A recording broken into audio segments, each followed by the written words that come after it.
This flying kaiju says to Kafka, "I found you," and enters his mouth. But why? Was Kafka the strongest? Was Reno, lying beside his bed, stronger than him? Or did this kaiju sense that Kafka was a weak person he could easily control? This didn't happen.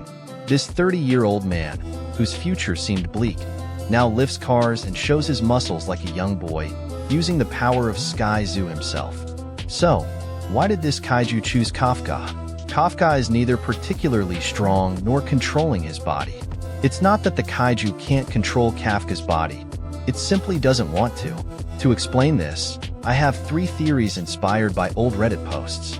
I read all the chapters of Kaiju number 8 in a day to update these theories and explain why this dragonfly kaiju chose Kafka, what's happening in the kaiju world, and where these kaiju come from. Theory number 1 asterisk.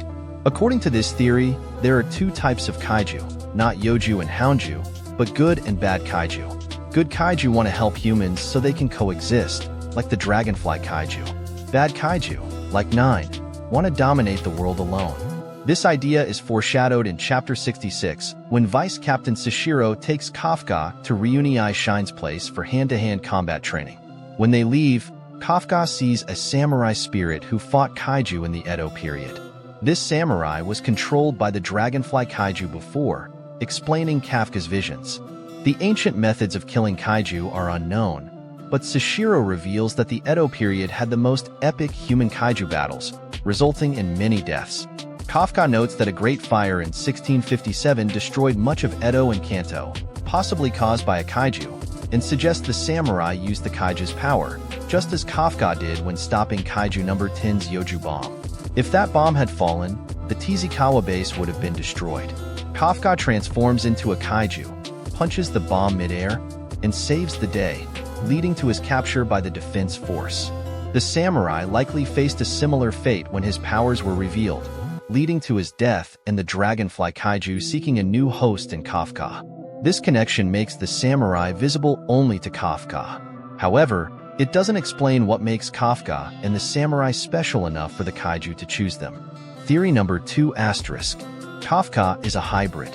The manga hasn't shown if 2 kaiju can create a 3rd kaiju, but Kaiju number 9 creates others on his own, suggesting kaiju don't need partners.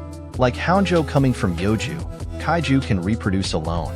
Some kaiju can transform into humans, and one might have transformed into a human, resulting in hybrids like Kafka. This explains why Reno couldn't hear the dragonfly kaiju, but Kafka could. This hybrid nature could be why the kaiju chose Kafka. Theory number 3, my favorite. The dragonfly kaiju is Kaiju number 9's son. Kaiju number 9 likely created several kaiju with specific purposes, like Kaiju 10 for fighting and Kaiju 15 for killing Kakorf Shinomiya. The dragonfly kaiju was created to learn from humans. Kaiju number 9 wants to understand human concepts like love, justice, law, and God. This kaiju learns, as seen when Kafka urinates in public and Reno corrects him. The kaiju never repeats the mistake, showing its learning. In Chapter 18, Kaiju number 9 severely injures Reno, and Kafka attacks him.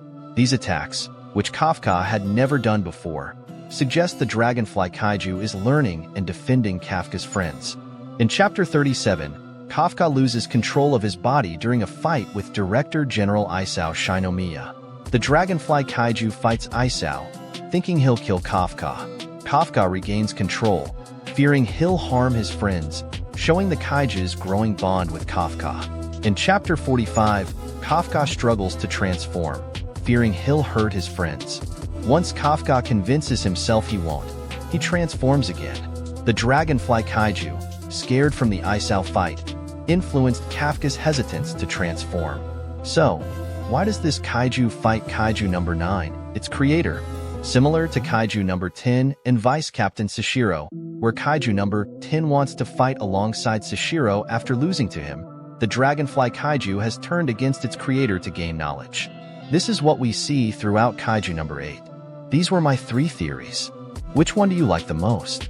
Let me know in the comments.